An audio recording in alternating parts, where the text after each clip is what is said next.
नमस्कार श्रोता बंधु।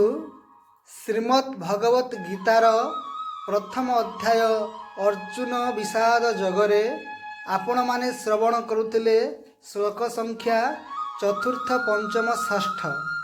एही श्लोकरे आपण माने महामहारथी मानकर विषय रे शुणुथिले। आसंतु आज श्रवण करिबा महारथी कर्णंकर विषय रे। किए से महारथी कर्ण, कौन तांकर परिचय। कर्ण कुंतींकर पुत्र थिले। सूर्यदेवंकर प्रभाव रे कुंतींक कुमारी अवस्था तांकर जन्म होइथिला। कुंती तांकु पेटी रे पुराई नदी रे भसाई देइथिले, किंतु भाग्यवशतः तांकर मृत्यु होई नथिला। पेटी भासी भासी आसी हस्तिनापुर रे लागिथिला। अधिरथ नामक जने सूत तांकु घर को नहीं जाइथिले और तांकर पत्नी राधा ताहांकु पुत्र परि लालन पालन करथिले। कवच कुंडल रूपक धन सहित कर्णंकर जन्म होइथिला। तेणु अधिरथ तांकर नाम बसु सेन रखिथिले। से द्रोणाचार्यंक और परशुरामंक ठारू शस्त्र शास्त्र विद्या शिक्षा करथिले एवं शास्त्र और शस्त्र विद्या उभय रे बड़ पंडित अनुभवी थिले।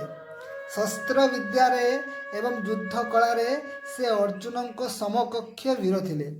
दुर्योधन तांकु अंग देशर राजा करि देइथिले। दुर्योधनंकर सहित तांकर प्रगाढ़ बंधुता थिला एवं से काय और मन द्वारा तांकर हित चिंतन रे लागी रहिथिले। एपरिकी माता कुंती और भगवान कृष्ण बुझाइबा परे मध्य से दुर्योधन को छाड़ी पांडव पक्ष ग्रहण करि नथिले। से सर्वदा सूर्यदेवंकर पूजा करुथिले एवं तांकर दानशीलता अद्वितीय थिला। सूर्य पूजा करिबा परे तांकु जे जहा मागुथिला से तांको ताहा आनंद रे देई देउथिले।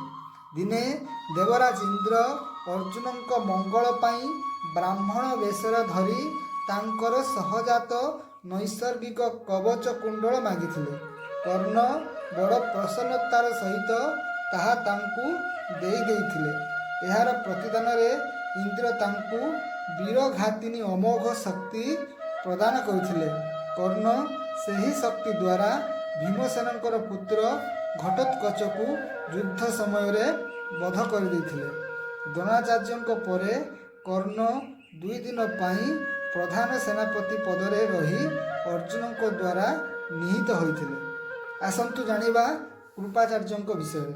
कृपाचार्य हेउचंती गौतम वंशीय महर्षि शरद्वानकर पुत्र।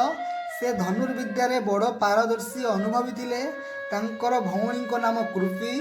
महाराज शांतनु कृपा करी दुही को पाइथिले, तेणु तांकर नाम कृप और भौणी को नाम कृपी होइथिला। से थिले वेदशास्त्र ज्ञाता, धर्मात्मा तथा सद्गुण संपन्न सदाचारी पुरुष। द्रोणाचार्यंकर पूर्वरु से पांडव, कौरव और जादव मानंकु धनुर्वेद शिक्षा देउथिले। समस्त कौरव वंश नाश हेबा परे मध्य से जीवित थिले। से परीक्षितंकु अस्त्र विद्या शिक्षा देइथिले। से थिले बड़ वीर और शत्रु उपर विजय प्राप्त करिबार निपुण। तेणु तांकर नाम सहित समितिंजय विशेषण जोग करा जाई अछि।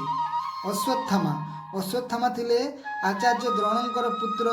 से थिले शास्त्र शस्त्र विद्या रे अत्यंत निपुण, युद्ध कला रे प्रवीण और बड़ सुरवीर महारथी। से तांकर पिता द्रोणाचार्य ठारू युद्ध विद्या शिक्षा लाभ करथिले। विकर्ण होउछंती दुर्योधन आदि 100 पुत्रंक मध्यरु जनकर नाम विकर्ण थिला। से बड़ धर्मात्मा, वीर एवं महारथी थिले।